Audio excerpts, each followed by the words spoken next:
বিয়ে করতে যাইবা, মেয়ে দেখতে যাইবা, সুন্দরী কিনা এটা দেখার অধিকার তোমার আছে।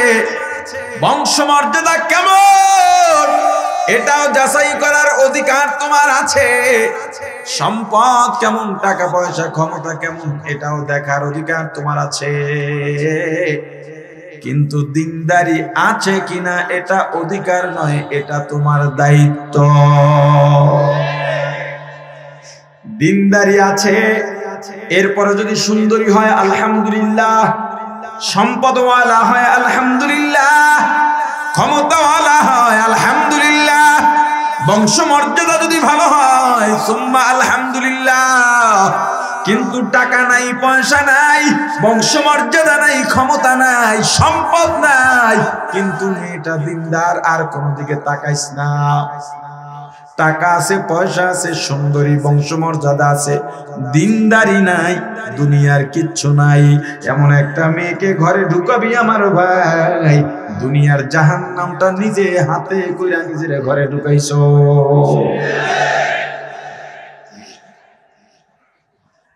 প্রাণের ভাই আমার, মেয়ে দেখা শেষ, এবার বিয়ে হবে। কাবিন নিয়ে কথা, যৌতুক নিয়ে তো কথা হতেই পারবে, কথা কয় না। মেয়ের বাপে কয় ছেলের বাপের বেয়াই, সব তো ঠিক, আপনাদের চাওয়া পাওয়া কি, আস্তাগফিরুল্লাহ, নাউজুবিল্লাহ, বেয়াই আপনার সাথে সম্পর্কই হবে না, সব বাদ। আপনি আমার যৌতুকের প্রস্তাব দিতেছেন, আমার আবার দাবি দেওয়া। আমি পবিত্র ভূমি পাড়াই আইছি মিয়া, বাইতুল্লাহ জিয়ারত করে আইছি, আমার রাসূলের রওজায় সালাম দিয়েছি, আপনি আমার যৌতুকের কথা কন। আপনার মেয়ের আপনি কি দেবেন না আপনার ব্যাপার, কথা কয় না। কি আছে না নাই, আছে না নাই? মেয়ের বাবা যদি না চায়, মেয়ের বাড়িতে একটা পান খাওয়াও যৌতুক হয়ে যাবে। খুব সাবধান। ছেলের বাড়িতে 100 জন যাবেন, 500 জন যাবেন, ছেলের বাবাকে আমরা ছেলে পক্ষ, আমরা যাবো 1000, সবগুলা যৌতুকের আওতায়। মেয়ের বাবা যদি বলে আমি অল্প কিছু মেহমানদারি করবো সুন্নতের আশায়, আমার তৌফিক আছে 5 জনকে আমি খাওয়াবো, 1 জন বেশি যাইতে পারবেন না। ইসলাম যে সুন্দর বাইন্ডিং দিছেন, এটা মানো, দেখো সব জায়গায় শান্তি। এবার কাবিন, যৌতুক নিয়ে তো আলোচনা বাদ, কাবিন নিয়ে আলোচনা অবশ্যই হবে। মূলত মহারানা, এটা মেয়েদের প্রাপ্য। মহারানা নির্ধারণ হবে কিসের উপর? ছেলে যা আয় করে, ছেলের সামর্থ্যে যা আছে, অথবা বাবা ছেলেকে যা দান করবেন দেওয়ার জন্য, বাবা আমি তোমাকে 20,000 টাকা দেবো, এর বেশি পারবো না। তখন ছেলে বলবে আমি মহারানা 10,000 বা 20,000ই দিতে পারবো। মহারানা হোক 10,000 আমরা মানলাম, কাবিন হবে 10 লাখ। কথা কয় না। আরে কাজী সাহেবরা যারা আছে না, কাজী সাহেবরা খেপে যাইবে, এরা এই ফুসলানিটা দেয়, কাবিন যত বেশি তার মালকুশ তত বেশি।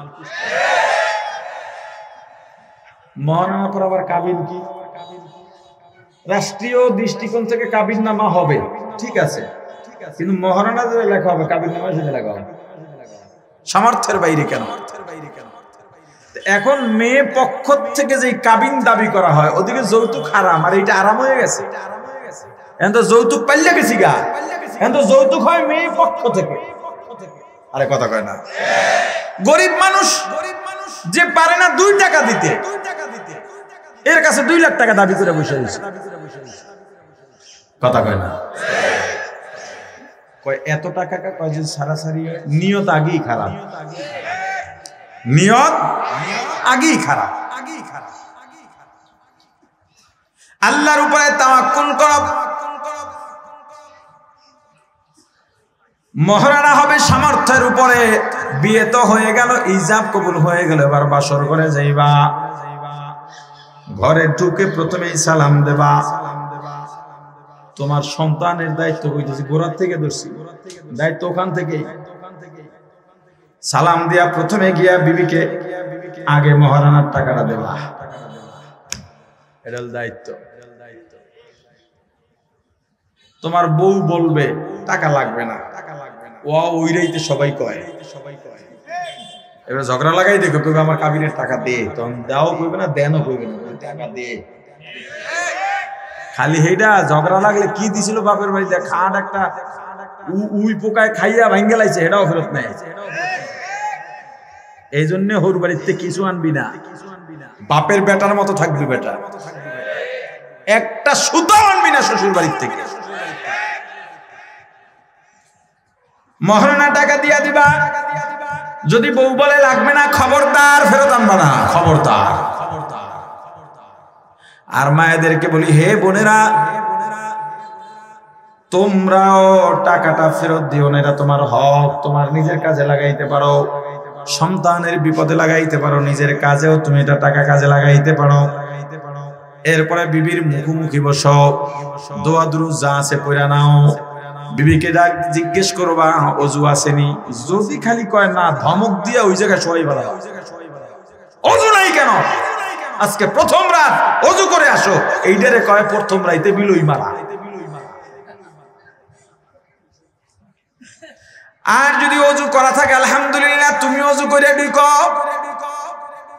বিবিকে বলো, বিবি জীবনের নতুন একটা অধ্যায় শুরু করতেছি, তোমাকে আমি চিনি না, তুমিও আমাকে চেনো না, অদৃশ্য একটা রশি কালেমার বন্ধনে আবদ্ধ হয়ে গেলাম, আমাদের থেকে এখন আল্লাহ দুনিয়ায় আমাদের বংশ বিস্তার করবেন, চলো আমরা দুজন নামাজের মাধ্যমে আমাদের অধ্যায়টা শুরু করি। দুজন নামাজে দাঁড়া বাপ, যদি জামাতে পড়ো তাও পড়তে পারো, তোমার বিবি পেছনে থাকবে, তুমি সামনে থাকবা, 2 রাকাত নামাজ পড়ে আল্লাহর দরবারে হাত উঠাইয়া কি দোয়া করবা, রব্বি হাবলি মিনাস সলিহিন,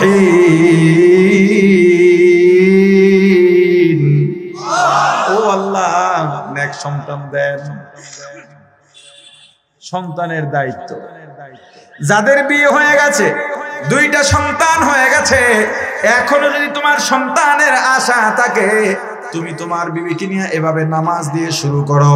সন্তানের দায়িত্ব, সন্তান যদি গর্ভে এসে যায়, 2-1 মাসেই তো খবর পেয়ে যাইবা, ও গর্ভধারিণী মা, খবরদার সন্তান গর্ভে নিয়া গান বাজনা শুনবা না, পরপুরুষের সামনে যাইবা না, কখনো মিথ্যা বলবা না, তুমি যা করবা তোমার গর্ভের সন্তানের উপর তার প্রভাব পড়বে। কথিত আছে, হয়তো হতে পারে কল্প কাহিনীর গল্প,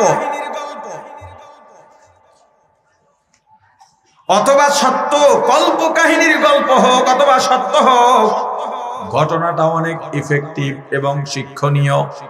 বড় পীর আব্দুল কাদের জিলানী রাহমাতুল্লাহি আলাইহি মায়ের গর্ভ থেকে 18 পারা কোরআন হেফজ করে দুনিয়ায় আসছে। এটা এমনি এমনি হয়? আরে কথা বলে না, এমনি এমনি হয়? সন্তান যখন ভূমিষ্ঠ হবে,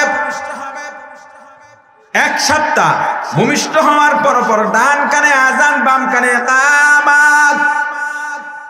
তোমার সন্তান ছেলে হোক বা মেয়ে হোক, দুনিয়াতে আসার সাথে সাথে তার কানে রিসালাতের দাওয়াত চলে যাবে, তাওহীদের দাওয়াত চলে যাবে।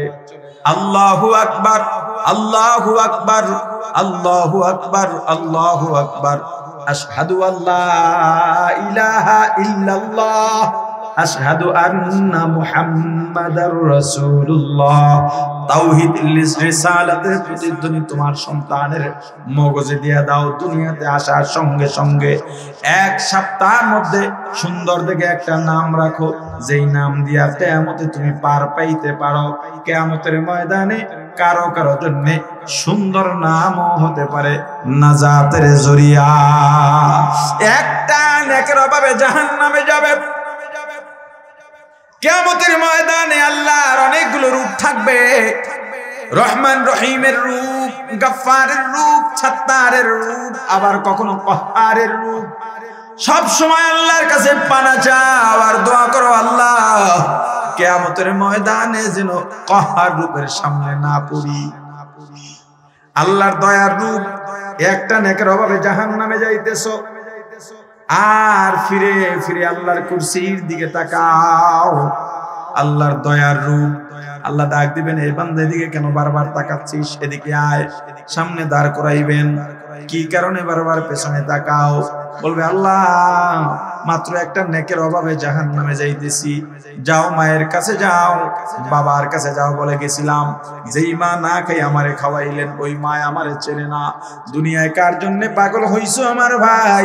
দুনিয়া এই আপন আসলে কেউই আপন না। একবারও চিন্তা করো না, এই মুহূর্তে যদি মারা যায়, এই যে মা বাবা সন্তান স্ত্রী ভাই বোন বন্ধু বান্ধব যে পর হইয়া গেল, এই যে সম্পর্ক শেষ, আর সারা জীবনেও সম্পর্কের জোড়া লাগবে না। এত সম্পদ কামায়া যাও, দিনের পথে তোমার কোনো অবদান নাই কেন? সম্পদের পাহাড় বানাইছো, মসজিদ মাদ্রাসা মাহফিল থেকে গেলে তুমি 1000 টাকা দিয়া মনে করো অনেক উদ্ধার করে ফেলছো, অথচ তুমি শত কোটি টাকার মালিক। তোমার সম্পদ দুনিয়ায় পড়ে থাকবে, যারা তোমার আপন না, দিনের পথে যেইটা দিবা এইটাই তোমার সঙ্গে থাকবে। তোমার মা দুনিয়ায় সবচাইতে তোমার আপন। কেমন আপন শোনো। يوم يفر المرء من أخيه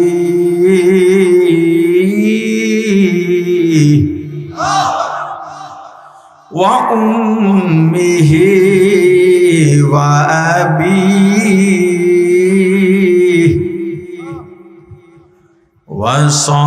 وصاحبته وبنيه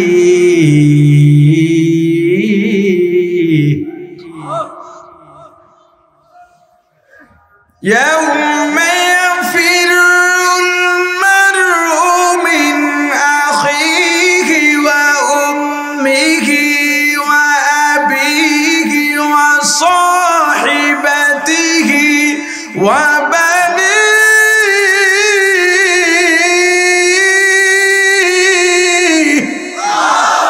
কিয়ামতের ময়দানে মা বাবা সন্তানকে দেখলেই পালাবে, সন্তান মা বাবাকে দেখলেই পালাবে, ফিরু ভাগবে। বলে দুনিয়ায় কেউ কিয়ামতের ময়দানে কেউ কাউকে চিনবে না, কথাটা এমন নয়। সবাই সবাইকে চিনবেই, কিন্তু পরিচয় দেবে না। ভাই ভাইকে দেখলে দৌড়াবে, পালাবে।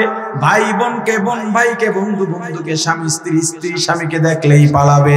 ঘটনাক্রমে মা আর সন্তানের যদি দেখা হয়ে যায়, সন্তান অনুনয় বিনয় করে বলবে, মা গো আমি তোমার কলিজার টুকরা সন্তান, না খাইয়া আমারে খাওয়াইছ।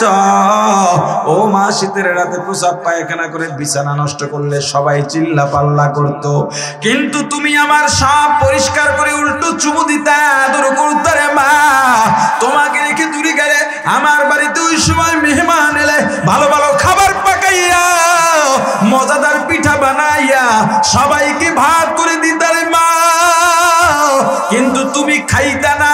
আমি নাই, এজন্য আমি যদি দেশের বাইরে যাইতাম অথবা ঈদে বাড়ি না থাকতাম, সবার জন্য নাস্তা পরিবেশন করতা, তুমি নতুন কাপড়টাও পরতা না আমার মায়ায়। আমি তোমার সেই সন্তান, আজকে একটা নেকির অভাবে জাহান্নামে যাইতেছি রে মা। মা এক কথায় জবাব দিয়া বলবে, না আমি তোকে চিনি না। সন্তান মাকে চেনানোর চেষ্টা করবে, ও মা কেন চেনো না? আমার বাবার নাম আব্দুল্লাহ, আমার বাবার নাম আব্দুর রহমান, আমার বাবার নাম আব্দুল খালেক। ও মা, আমার বাবার জন্য তোমার বাবার বাড়ি ছাড়ছো, অর্থাৎ আমার নানার বাড়ি ছেড়ে দিয়েছো। আমার মামার সঙ্গে আর বাবার সঙ্গে তর্ক হয়েছে, তুমি ভাইয়ের পক্ষ নাও নাই, বাবার পক্ষ নিয়েছো। ও মা, নানা বাড়িতে সম্পদ ছিল, বাবা বাড়িতে ছিল না। এত সম্পদের মালিকের সন্তান হওয়ার পরেও আমার বাবার ঘরের সংসারে কষ্ট করে থেকেছ। বাবা যদি বাসায় ফিরতে দেরি হতো, বাবার জন্য তুমি খাবারের অপেক্ষা করতা, খাবার নিয়ে অপেক্ষা করতা। আমি ওই আব্দুর রহমানের সন্তান আব্দুল্লাহ। মা জবাব দিয়া বলবে, কিসের স্বামী, কিসের সন্তান? আমার তো বিয়াই হয় নাই। हकीकत से तो दुनिया बेखबर है, दुनिया की नुमाइश पर नजर है। नबी गोया के आज दुनिया जुदाबाश, बखर कारे के बाशी बा खुदा बाश। सिस्ते दुनिया आज खुदा गाफिल बुदर, नकामा शौनुक़ गफर जिंदोज़ान। दुनिया में हो दुनिया का तलब गार नहीं हो, दुनिया में हो दुनिया का तलब गार नहीं हो। बाजार से गुजर हो खरीददार नहीं हो, बाजार से गुजर हो खरीददार नहीं हो। जागा जी लगाने के दुनिया नहीं है, जागा जी लगाने के दुनिया नहीं है। ये इबरत की जाहे तमाशा नहीं है, ये इबरत की जाहे तमाशा नहीं है। ও আল্লাহ, মায়ের কাছেও গিয়েছিলাম চেনে না, বাবার কাছে গিয়েছি চেনে না, ভাইয়ের কাছে গেলাম, বিবির কাছে গেলাম, সন্তানকে তো লাগুরি পাইলাম না। যেই দলটা করেছি, রাজনৈতিক দল করছি, নেতাগুলো সব জাহান্নামে পইড়া রইছে। শেষ সময়ে আমি দল ছাইরা তবলিগে গেছিলাম, উজানি গেছিলাম, সরবনাই গেছিলাম, আলেমদের সোহবতে গেছিলাম। এরপরেও আমার একটা গুনাহ রয়ে গেছে। আল্লাহ বলবেন, বান্দা আমিও তো চাই একটা নেকের অভাবে তুই জাহান্নামে যাবি, হতে পারে না। আমিও চাই তোকে জান্নাত দিতে। বলতে বলতে কিছু না পাইয়া শেষ আল্লাহ বলবেন, শেষ পর্যায়ে বলবেন, ও বান্দা তোর নাম কি? বান্দা বলবে, আমার নাম আব্দুর রহমান, আব্দুর রহিম, আব্দুল্লাহ, আব্দুল কুদ্দুস, আব্দুল সত্তার, আব্দুল জব্বার। আমার নাম আব্দুর রব, আমার নাম ইব্রাহিম, আমার নাম মুসা, আমার নাম ঈসা, আমার নাম হারুন, আমার নাম আহমদ, আমার নাম মুহাম্মদ, আমার নাম আবুল কাসেম, আমার নাম উমর, আমার নাম আবু বকর, আমার নাম উসমান, আমার নাম আলী। আল্লাহ বলবেন, বান্দা আমার নামে নাম, আমার নবীদের নামে নাম, আমার প্রিয় হাবিবের নামে নাম, আমার প্রিয় বান্দাদের নামে নাম। যা বান্দা, তোকে আমি জান্নাতের ফয়সালা করে দিলাম। কাদের কুদরত দারি বড় কামাল, আনতা রব্বি আনতা হাসবি যুল জালাল। সুন্দর দেখে একটা নাম রাখবা, এক সপ্তাহের মধ্যে যদি সমর্থ হয় তাহলে আকিকা দেবা, এক সপ্তাহের মধ্যে চুলগুলো কামায়া ফেলবা। এ সন্তানের মা, সন্তানের সামনে ঘরের মধ্যে ওড়না ছাড়া থাকবা না, মাথায় কাপড় ছাড়া থাকবা না। বেশিরভাগ ঘরে মহিলারা নাকি ছেলে সন্তান স্বামীর সামনে ওড়না ছাড়া থাকে, মাথায় কাপড় ছাড়া থাকে। তোমার ছোট সন্তান তোমাকে যেমন যেভাবে দেখতে অভ্যস্ত হবে, বাহিরের নারীদেরও ওইভাবে দেখতে অভ্যস্ত হবে। মেয়ের মামা ঘরে আইব, আমার মেয়ের মামারে দাঁড় করাই দিচ্ছে, কয় বাসায় আম্মু আছে, তুমি যাইতে পারবা না। এইটা যে ও বলছে, ও তো মাহারাম গায়ে মাহারাম জানে না। কি কারণে বলছে? ও জানে পুরুষ আমার মারে দেখতে পারবে না। আবার বলতেছে, আমার আম্মুরে আব্বু দেখবো, দাদু দেখবো, আর নানু দেখবো, তুমি দেখতে পারবে। আকমে তাকবীর তাহরিমা আল্লাহু আকবার বলে হাত বাঁধলেন, সিজদার দিকে তাকাইয়া সানা পড়লেন, সুবহানাকাল্লাহুম্মা ওয়া বিহামদিকা ওয়া তাবারাকা ইসমুকা ওয়া তাআলা জাদ্দুকা ওয়া লা ইলাহা গায়রুক। আউযু বিল্লাহি মিনাশ শাইতানির রাজীম। বিসমিল্লাহির রহমানির রহিম। আলহামদুলিল্লাহি রাব্বিল আলামিন। আপনার তো ঠোঁট নড়তেছে, তাকানো কোন দিকে? সিজদার দিকে। যেখানে সিজদা দেবেন, আপনার সন্তানের নজর সিজদার দিকে নাই। ও হাত যেমনে পারছে বাঁধছে, বান্দা আপনার দিকে এমনি তাকায় রইছে। কেবলা দিয়া সিনা ঘুরলে নামাজটাকে এমনি ভাই নামাজ দিকে তাকাই দিছে, এরপর হে ঠোঁট নাড়ায়। আপনি পড়েন আলহামদু, এরপরে না কিচ্ছু, কথা কয় না। আল্লাহ বলেন ফেরেশতা মাসুম বাচ্চা কি করে? ও আল্লাহ, ওর তো সতরি ঢাকে নাই। কয় পরের ডাকো। আল্লাহ ওর বাপের দিকে তাকায় রইছে, নিয়ম তো সেজদার দিকে তাকানো। ঠোঁট নাড়ায়া কি বলে? বলে আল্লাহ কিছুই তো বলে না। ওর বাবা কি বলে? ওর মা কি বলে? ও আল্লাহ, ওর বাবা বলতেছে আলহামদুলিল্লাহি রাব্বিল আলামিন। আল্লাহ বলেন ও ফেরেশতা লিখে দাও, লিখে দাও। আমার মাসুম বাচ্চা সেজদার দিকে তাকাইয়া বলতেছে আলহামদুলিল্লাহি রাব্বিল আলামিন। আপনি সেজদায় গেছেন নাক কপাল মাটিতে লাগাইয়া, নাক কপাল মাটিতে না লাগাইলে আপনার নামাজ হবে না। কিন্তু আপনার সন্তান মাটিতে নাক কপাল লাগায় নাই, আপনি তো বিশেষ নিয়মে সেজদায় গেছেন। আপনার সন্তান একবারে শটান উঁচু হইয়া গাল মাটিতে লাগাইয়া আপনার দিকে তাকায় রয়েছে। আল্লাহ বলেন ও ফেরেশতা, মাসুম বাচ্চা কি করে? কয় আল্লাহ কোন নিয়মের ধার ধারে না, নাক কপাল মাটিতে লাগায় সিজদা দিতে হয়। মাসুম গাল মাটিতে লাগায় রইছে। আল্লাহ বলেন ও ফেরেশতা লেখো, লেখো এই মাসুম বান্দা নাক কপাল মাটিতে লাগাইয়া পড়তেছে সুবহানা রাব্বিয়াল আ'লা। ফেরেশতা বলে আল্লাহ সব বুঝলাম, ওর তো আমলনামা জারি হয় নাই। ও কার নামাজ দেখে নামাজ পড়ে? বলে ওর বাবার। তাহলে ওর আমলনামার যত সওয়াব হইছে, ওর বাবার নামাজ যদি কবুলও না হয়, এই মাসুমের কবুলিয়াতের নামাজের সওয়াব ওর বাবার আমলনামায় দিয়া দাও। নেক সন্তানের চাইতে বড় সদকায়ে জারিয়া আছে? আপনার সন্তান নিয়ে আপনি করছেন কি? সন্তান যখন কথা বলতে শুরু করে, আপনার দায়িত্বের কথা বলছে। সন্তান যখন কথা বলতে শুরু করবে, তখনই প্রথমে তাকে শিখাও আশহাদু আল্লা ইলাহা ইল্লাল্লাহু ওয়াহদাহু লা শারীকা লা ওয়া আশহাদু আন্না মুহাম্মাদান আবদুহু ওয়া রাসূলুহু। সন্তানকে দিন শেখানো শুরু করো। 7 বছর হয়ে গেছে, এরপরে সন্তানকে সাথে নামাজে নিয়ে যাও, মসজিদে যাও, সন্তানকে নিয়ে যাও। যেই মসজিদ কমিটি ছোট শিশুদের মসজিদে ঢুকতে দেয় না, ওই কমিটি মসজিদ থেকে বের করে দিয়া ছোটদেরকে মসজিদে ঢুকাইবে। তুমি কে রে কমিটি? হ্যাঁ, ওরা এখন মসজিদে যাইবে না তো অভ্যাস করবে কেমনে? বরং মসজিদ কমিটির বরাদ্দ করা দরকার।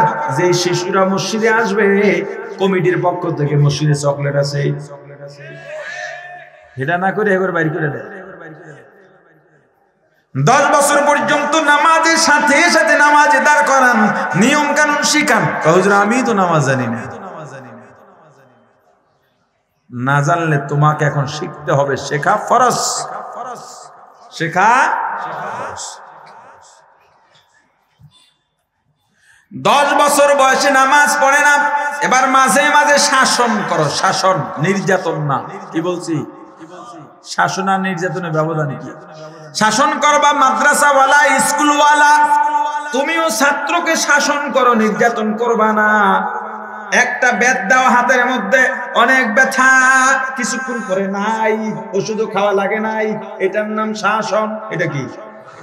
বেদ দিছে কয় জামা উঠা, শার্ট উঠা, এই থেকে এই পর্যন্ত দাগ পড়ে গেছে, চামড়া উঠে গেছে, পিঠের মধ্যে মারা, মাথায় মারা, গালে মারা, খবরদার এটা করবেন না। ওষুধ খাওয়া লাগছে, মা বাবার মনে কষ্ট পাইছে, মিডিয়া পর্যন্ত চলে আসছে, মিডিয়া আসছে অন্য কারণে, আপনার আমার দরদে না। কিন্তু সন্তানকে মারছেন, রক্ত বের হইছে, চামড়া উঠায় ফেলাইছেন, এটা নির্যাতন। এটা করবেন না। সন্তানকে শাসন করেন।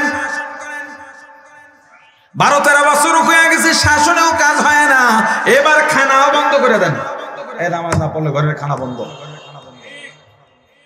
আর তাকে স্মরণ করায় দেন 15 বছর পর তুমি বালেগ হয়ে যাইবা, তোমাকে খাওয়াবার দায়িত্ব আমার না, আমার দায়িত্ব 15 বছর পর্যন্ত।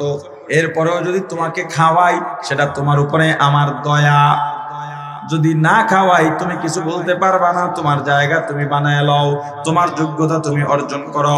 বাংলাদেশে 15 বছরে যেহেতু তেমন শক্তি অর্জন হয় না, 18 বছর দেয়া দেন, তোরে 18 বছর পর্যন্ত খাওয়াবো, এরপরে তোরটা তুই বুঝবি, আমার যতটুকু শেখানো দরকার আমি ততটুকু শিখাই দিতেছি। সন্তান এরপরও নামাজ আদায় করে না, তেজ্জু কইরা বাইর কইরা দাও। নির্দেশ, নেক আমলের আদেশ এবং দাওয়াত। আদেশ কয় শ্রেণীর জন্য কথা বলে না? 1 নাম্বার সন্তান, সন্তানের জন্য আদেশ না দাওয়াত? সন্তানকে আদেশ করো নামাজে যেতেই হবে। ফজরের সময় তুমি উঠা চিল্লাও, জামাত তৈয়ার, ডামরা পোলা ঘরে ঘুমায়, একবারও ডাকো নাই। এই সন্তান কিয়ামতের ময়দানে বলবে, আল্লাহ আমার ওই বাপটা কই, যে নিজে নামাজে গেছে, আমার একদিন খাবারও বন্ধ করে নাই, শাসনও করে নাই, দিনও শিখায় নাই, ওই বাপের লইয়া জাহান্নামে যাব। আপনার স্ত্রী, তাকে দাওয়াত না নির্দেশ? বিবি নামাজ আদায় করো, নামাজ না পড়লে থাকতে পারবে না। বিবির জন্য নির্দেশ শুধু ফরজ নয়, নফলের জন্য নির্দেশ দেওয়া, ফরজের গুরুত্ব দিয়া যায়। এরপরে বলছি কে? শিক্ষক তার ছাত্রকে, পীর তার মুরিদকে। আরো অনেক আলোচনা আছে, সন্তানের আলোচনায় স্টপ করলাম। যতটুকু আলোচনা করেছি, আলোচনায় যত ভুল আমার পক্ষ থেকে, যত ভালো আল্লাহর পক্ষ থেকে। আমার ভুলগুলো শুধরাইয়া আল্লাহর ভালোগুলো গ্রহণ করার তৌফিক দান করেন।